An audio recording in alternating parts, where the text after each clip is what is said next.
nakikita ka niya? Wala na, di ko na nakikita. Hindi, nandito. Wala, mama. Nandito siya alam. Nandito sa Valenzuela ganyan na. Sinuldo yung nasasakyan. Nagre-record na.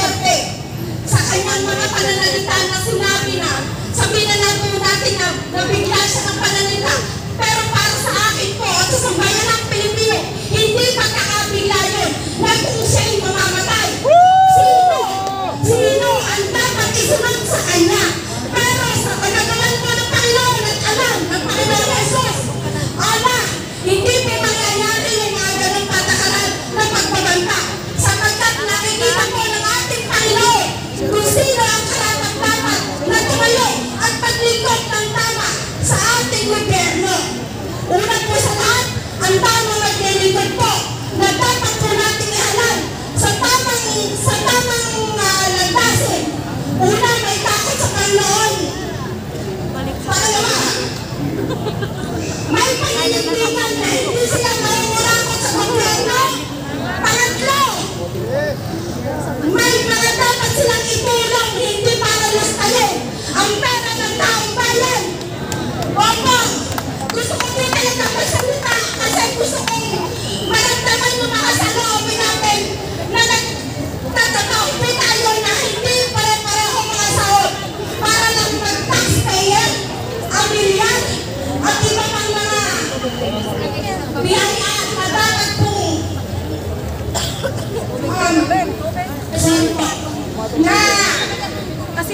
na talagang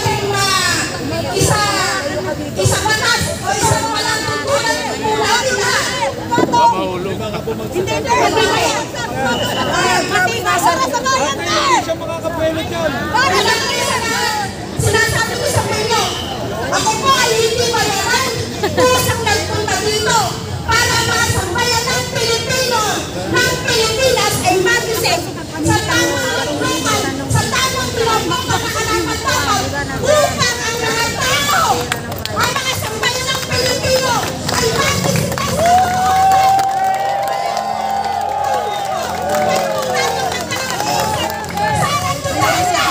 Sara Duterte at ang kanyang ama na inihalal. Panahon na para po magising ang taong bayan.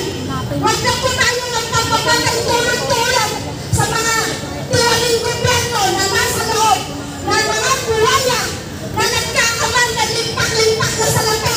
Hindi para sa sariling bayan, kundi para sa kanila at magpayaman na magpayaman.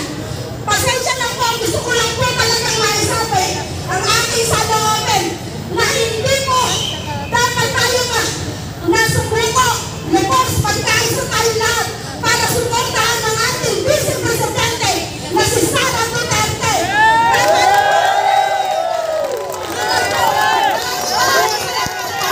Sa mga nailan dito,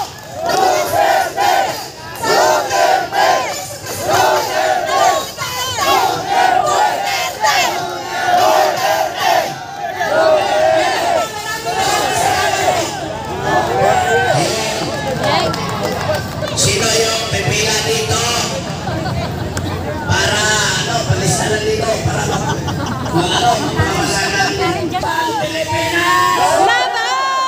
Pilipinas! Sino ang ating alisin? Si Marcos! Marcos Isay! Marcos Isay! Marcos Isay! Marcos Isay! Marcos Isay! Sino ang ating mabalin? Duterte! Duterte! Duterte! Duterte! Duterte! Ito, I will turn over this microphone to Bisna. O Bisna, palitan mo na rito kasi masakit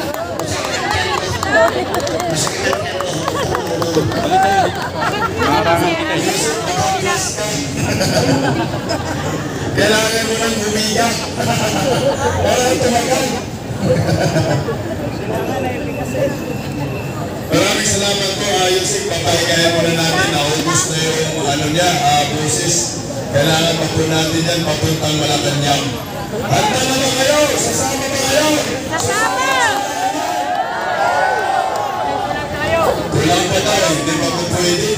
Kaya ilan na yung dapat na bilang? 500,000. Ayan. Okay, ito mga kababayan, parami na po tayo ng parami.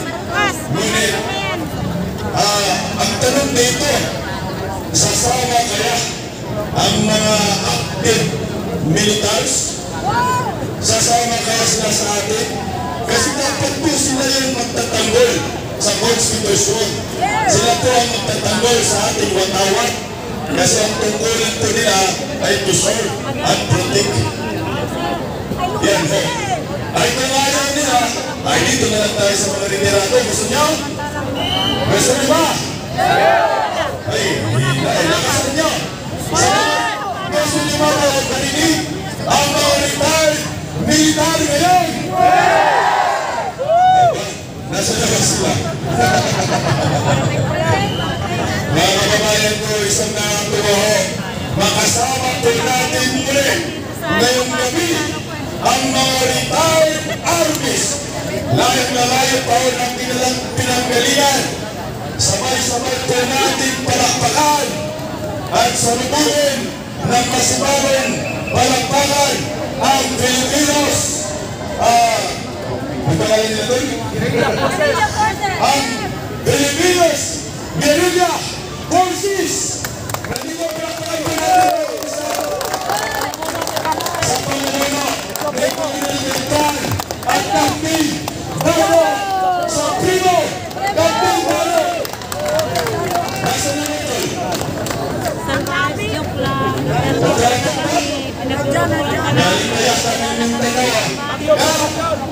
Nasa na ka? Captain Dato! Paramdam ka naman, Kap. Saan ka, Kap? Kasi, alam niyo, nakakatuwa kung mayroong magsalita o mismo dito. Kahit mga retired militar po ang mga yan, malaki po ang kanilang influensya para sa sambayan Pilipino. Eh, nagpakita na sila ng kabayanihan noon. Nakakalungkot na ho, dapat retirado na nga ho, retired na. Pero ito, sumama ho sila sa atin para sa ating laban ho ngayon. Aba, hindi ho tayo magingay, baka maubos na ho yung ginto sa Bangko Sentral ng Pilipinas. Bigyan nyo naman kami kahit isang gold bar lang. Nasaan ba si Dayon yun? Ano saan? Wala pa ho? Ay, Filipino Guerrilla Forces, nasa na kayo? Ay, habang wala pa ako, pasalitain po muna natin itong magaling na political vlogger na nandito. Ayan, palakpakan po natin ang isa sa pinakamagaling na political vlogger. Siyempre, bigyan natin ng moment yung mga political vloggers nandito. Batang!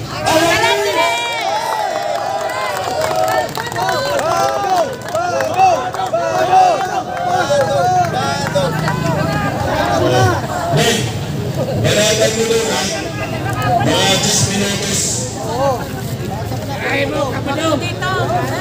Balatan mo, baka tirahin pa lang iba. Pasensya na kayo, first time ko ha. Hinga muna, hinga. Magandang araw sa ating lahat. No? Ngayon pong gabing ito, natutuwa tayo dahil ito na po ang pinakamalaking bilang. Madagdag tayo ng madagdag araw-araw. Bukas, mas marami na tayo. Aabutin natin ang 500,000. Pag inabot natin ang 500,000, may bago na tayong Pangulo.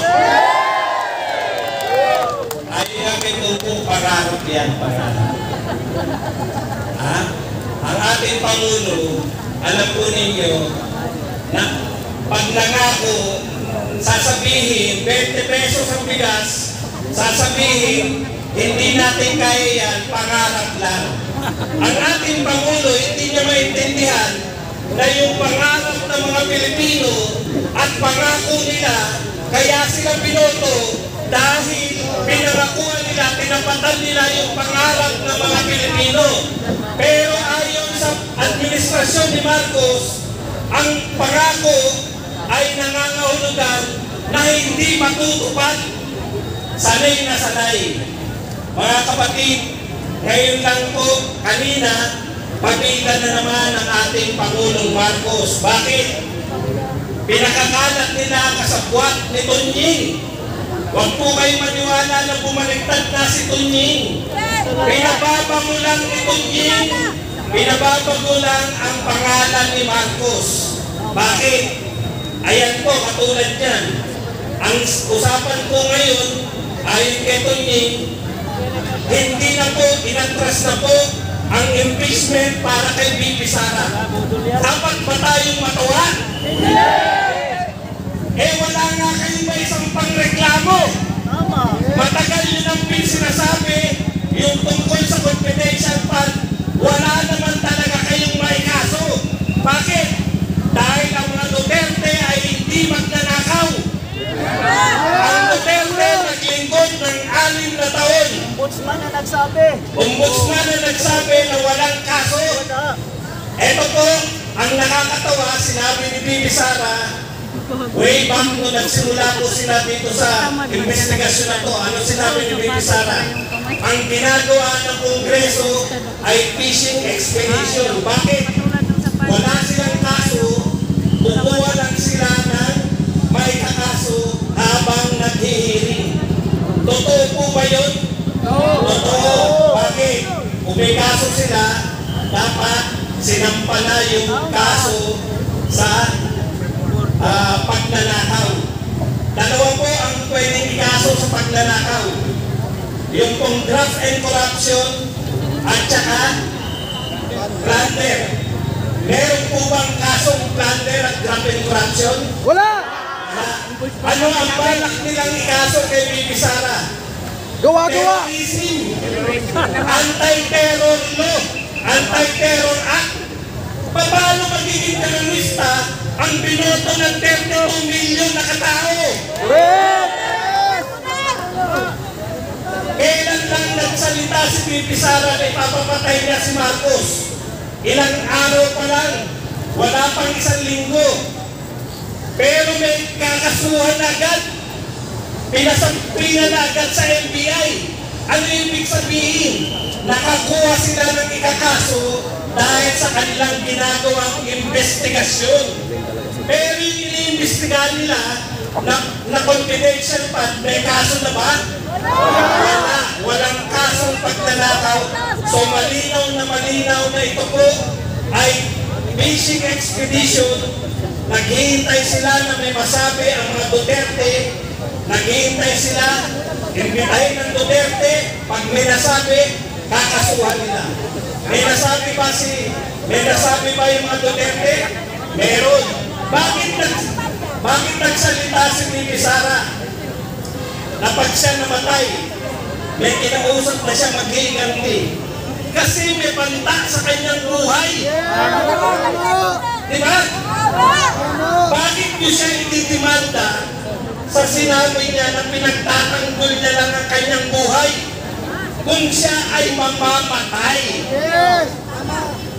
Tsaka lang kilala na po namin kung sino po ang hinire. Kaya pala takot na takot ang Malacanang. Ang kinausap ni Bibi Sara ay si John Wick. Takot na takot. Impeachment. Atras daw ni Marcos. John Wick lang katapat. Pabida na naman si Marcos. Wala naman kayong pinakaso, ano i-atras nyo? Wala naman kayong pwedeng ikaso kay Bibi Sara, ano ang i-atras ng kaso? Pinaglulukon ninyo ang mga tao. Hindi na mabudol. Nagpapabango lang kayo, hindi na kami magpapabudol. Kasuhan nyo si Bibi Sara nang mapahiya kayo sa mundo. Nanunood sa akin, ang nagaganap ngayon ay pinanunood ng buong mundo. Mukhang tanga ang mga taga-Malacanang, mukhang tanga ang mga taga-Kongreso. Dahil wala naman silang iniimbestigahan. Ano ba ang ninakaw ng mga Duterte? Meron. Ang ninakaw ng mga Duterte ay ang puso ng mamamayang Pilipino. Hindi nakakuha yan. Habang buhay na. Duterte! Duterte! Duterte! Duterte! Duterte!